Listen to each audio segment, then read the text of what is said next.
بسم الله الرحمن الرحيم. حبايبي أهلا وسهلا بيكم.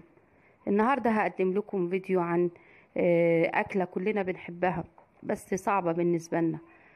برغم صعوبتها لكن طعمها روعة. ومش كل الناس تعرف تعملها ولا تعرف التكات اللي فيها. بس النهاردة هقدمها لكم بمنتهى البساطة، وهتتعلموها وهتبقى أحلى عندكم من أي أكلة تانية وأسهل كمان.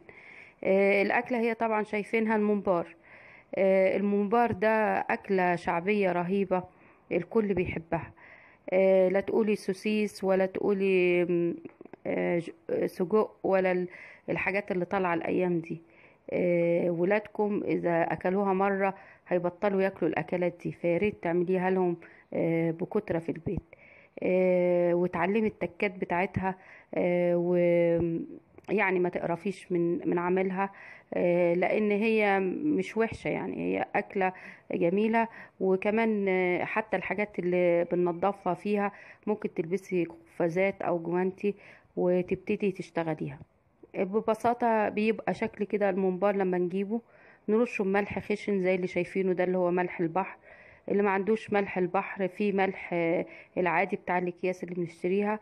بس هو فايدة الملح الخشن انه قوي في التنظيف، يعني ما تدعكي كده بيه ومع الخل يخلي اولا الدهون البيضة دي اللي بتبقى موجودة فيه تطلع. وتاني حاجة بينظف ويحوش اي حاجة عايزة تنظفيها. اعتمد الملح الخشن ده في تنظيف الطيور كلها والحاجات اللي عايزة تنظفيها، لانه فعلا روعة. وفي نفس الوقت رخيص، يعني الكيلو منه بجنيه. هنبتدي ندعكه طبعا مش بالطريقة اللي انا بعملها كده. امسكي بايدك الاتنين كده وشد حيلك واشتغلي. وهتلاقي العملية تمشي ان شاء الله. حاولي تشتريه في يوم وتسويه في يوم تاني، وكل ما بيقعد في الفريزر على فكرة وتيجي تسويه بيبقى احلى، لان الجلد بتاعه بيبقى يعني ناعم شوية. وابتدى ما تحط فيه الرز وكده تيجي تاكليه تلاقيه كده مش ناشف ولا شادد ولا اي حاجة، تلاقيه طري. هناخد قطعة واطبق لكم عملي عليها ازاي ننضفها، لان مش معقولة انضف لكم ده كله في الفيديو. آم، هنبتدي نشتغل في طبق تاني. ادي قطعة من الممبار بتيجي بالشكل ده بعد ما تتنضف بالدقيق والملح وكويس جدا زي ما شفتوا. نقلبها كده ومحدش يقرف ولا اي حاجة. دي حاجات جميلة في الاخر وملهاش اي ريحة على فكرة. فحاولي يعني ايه تظبطي نفسك انك انت ما تقرفيش. وحاولي تعلمي ولادك يساعدوك، لان هي اكلة طويلة المدى، يعني تقعدي فترة طويلة على ما تنضفيها وتشتغلي فعايزة شغل كتير. فحاولي الولاد يساعدوكي. هتاخدي المفروض ان انا اقف عند الحنفية وانضف القطعة وهي شغالة وانا بعملها كده. وكمان المية بتاعت الحنفية هتخلي قطعة الممبار تنضف اسرع، وكمان تنزل بسرعة من بعضيها، يعني ما تبقاش لازقة ببعضيها. بعد ما تشطفيها من الحنفية تجيبي شوية ملح خشنين وخل. الخل يعني عايزين كمية خل رهيبة في الممبار بالذات. تجيبي خل وتنقعيه فيها ساعة ساعتين انت ومزاجك. لو هتحطيها اليوم كله في التلاجة، بس في التلاجة بقى لو هتحطيها فترة طويلة هتطلعي لك قطعة الممبار بتبرق بيضة ونظيفة وزي الفل. كل اللي هتعمليه بعد كده انك هتدعكيها بالدقيق وتشطفيها وتبتدي تجيبي ظهر سكينة، ظهر معلقة، وتبتدي تقشطي الجزء اللي هيبقى قابب من الممبار. هيبقى طبقة كده بيضة رقيقة جدا، هتلاقيها قبت من قطعة الممبار. يا دوبك تحركي عليها معلقة كده ولا سكينة بظهرها تلاقيها طلعت لوحديها كده من غير تعب ولا أي مجهود. المرحلة اللي بعد كده هنبتدي مرحلة الإعداد للحشو والتسوية والكلام ده كله. ولازم نحشي الممبار على القلبة مش على العدلة، والدهون اللي فيه دي قبل ما تقلبيه حاولي تحشيها.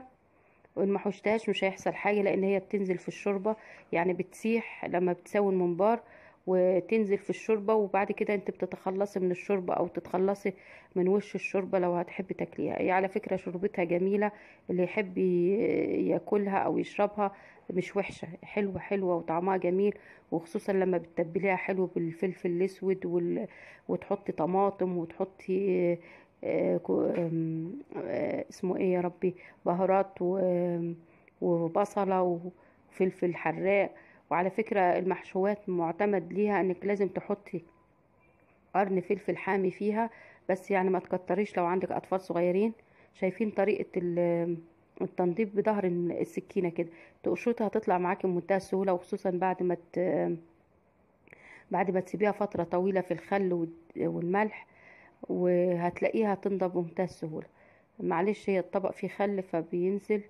هي طبعا هتعمليها على حاجة أوسع وسهل، يعني صينية قطعة لحمة أي حاجة وتشتغلي فيها هتطلع بمنتهى السهولة. افردي القطعة كلها على على الرخامة عندك أو على الصينية، وابتدي زحيها، هتتحش بمنتهى السهولة. شايفين الحتت اللي بتطلع دي هي الجزء اللي بيبقى لازق في الجلد، هيتحاش معاكي بالسكينة. هي مشكلة الممبار خطواته كتير، بس الطعم بتاعه في منتهى السهولة، الولاد بيحبوه جدا، فكل ما هتعمله لهم يعني هيحبوه اكتر يعني، وتحس طعمه كده مشهي وجميل. في ناس بتحمره في الفرن وفي ناس بتحمره على النار، على حسب ما تحمريه. المهم تبقى تحط زيت غزير مع حتة زبدة او حتة سمنة، وتسيبيه يتحمر وياخد لون احمر كده جميل او ذهبي. الرز حطينا عليه الخلطة. ممكن تعملي الرز ني في ني، يعني من غير تقلية ولا حاجة. يعني تفرمي البصل مع الكزبرة مع البقدونس والشبت والحاجات اللي بتحطيها، وتحطيهم كده على الرز، والطماطم، وكله يبقى ني في ني. وفي ناس تعمل التخديعة، طبعا طعمه بيبقى تحفة. التسبيكة اللي احنا بنعملها عادية، وتحط عليها الرز والشبت والبقدونس والكلام ده كله. حاولي تفرمي البقدونس كويس. معلش انا كنت عاملاهم في الكب عشان بسرعة، ففي حتت طلعت كبيرة، لكن لو تقطعيها بهدوء كده هتبقى صغيرة وتبقى طعمها حلو وجميل. كل ما تكتر الخضرة كل ما يستفيد اكتر منه ويبقى طعمه احلى. ممكن تحط ريحان وتحط نعناع، الحاجات اللي تحبيها، زعتر، زنجبيل، كل الحاجات. شايفين الممبار لما بنحطه في المية بينتفخ لوحديه كده وياخد الشكل الهلالي. يعني انت بتقطعي قطعة الممبار على قد الجزء اللي انت هتعمليه، ممكن تكبريها تصغريها على حسب الرغبة. طريقة حشو الممبار سهلة، اديكم هتشوفوها دلوقتي في الفيديو. ولازم تمسحي الممبار كويس بعد ما تحشيه، بحيث تبقى طبقة واحدة بس من الرز، ما تكتريش الرز فيه والا هيفرقع ويبوظ. والمية لازم تبقى مغلية اللي هتحطي فيها الممبار علشان يصم وكمان ما يفرقعش. لو حطيتي مية باردة الرز هيبوش ويفرقع. فلاحظي التكات دي مهمة جدا، هي اللي بتخلي الممبار ناجح. شايفين الرز بحوشه كده بحيث ان هو ياخد طبقة واحدة من الرز، ما يبقاش رز كتير في نفس القطع. هي يعني تقريبا كيلو الممبار بياخد كيلو رز. فحاولي تظبطي امورك على كده، ما تكتريش الرز ابدا. آه، ادي الطريقة بمعلقة كبيرة زي كده او معلقة صغيرة على حسب حجم قطعة الممبار. ونحاول نميل قطعة الممبار شوية. في ناس بيحطوا بقمع او يجيبوا مثلا ازاز حاجة ساقعة ويقطعوا رقبتها ويحطوها زي القمع كده ويدخلوا الممبار فيها. لو تعرفي تعمليها اعمليها، يعني هتبقى سهلة، بس هي المعلقة ممتازة. يعني بتحط، شايفين الطريقة، تميلي قطعة الممبار وتحطي بالمعلقة، هتتملي بسرعة وتخلصي بسرعة من غير دوشة. وبتاخد كمية كبيرة من الرز وانت بتحطيها يعني. بعد كده تبتدي تفردي براحتك. شايفة لازم تمسحي كده وتفردي قطعة الممبار عشان تتظبط معاكي.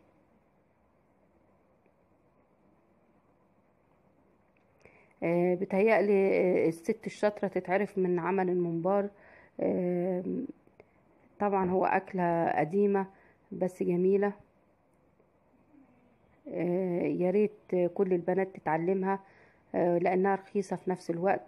يعني كيلو البومبار تقريبا ب35 جنيه. اللي هيشتريه مثلا هيعمل معاه رز ويعمل معاه حاجة، يعني في الآخر مش هتكلف حوالي 50 جنيه، وهتاكل أكلة محترمة انت وولادك وبألف هنا وشفا. لو هتشتريه من بره بيتباع غالي جدا، الكيلو ب65 جنيه، وهو محشي يعني في رز وفي كل حاجة. يعني اللي بيبيعوه كسبانين أضعاف وأكتر من الأضعاف. ولو تحبي تعملي مشروع زي كده للستات اللي بيشتغلوا، آه، وتبيعي لهم الحاجات دي وانت عاملاها، لان هم طبعا بيبقى صعب عليهم الشغل مع عمل المحشوات خصوصا. ممكن تبتدي مشروع زي ده وهتكسبي منه ذهب زي ما بيقولوا. وادي تحمير الممبار سمنة وزيت او سمنة وزبدة او زيت لوحديه. وممكن ترش رشة كزبرة ناشفة، هتدي طعم خطير في الطعم. وهو بيبقى لازم تشوفيه استوى ولا ما استواش، تدوسي عليه كده بايدك تلاقيه طري معاكي واتظبط. وتحاولي بعد ما يغلي غلوتين كويسين تروحي تهدي النار خالص عشان ما يشطش ويلزق في الحلة. يا ريت كلكم تقدموا لولادكم الممبار. شايفين لونه الذهبي الجميل؟ حلو حلو يعني ما شاء الله. وبألف هنا وشفا. اتمنى ان الفيديو يكون عجبكم واستفدتوا بيه. واللي يعجب الفيديو يا ريت يعمل لايك وشير وسبسكرايب للقناة ويفعل زر الجرس عشان توصلوا كل فيديوهاتي. واتمنى ليكم كل السعادة والهناء. واتمنى تزوروا قناتي حياتي بتتغير، فيها افكار جديدة وحلوة هتعجبكم ان شاء الله، وتشتركوا فيها وتفعلوا زر الجرس برضو فيها. والسلام عليكم ورحمة الله وبركاته.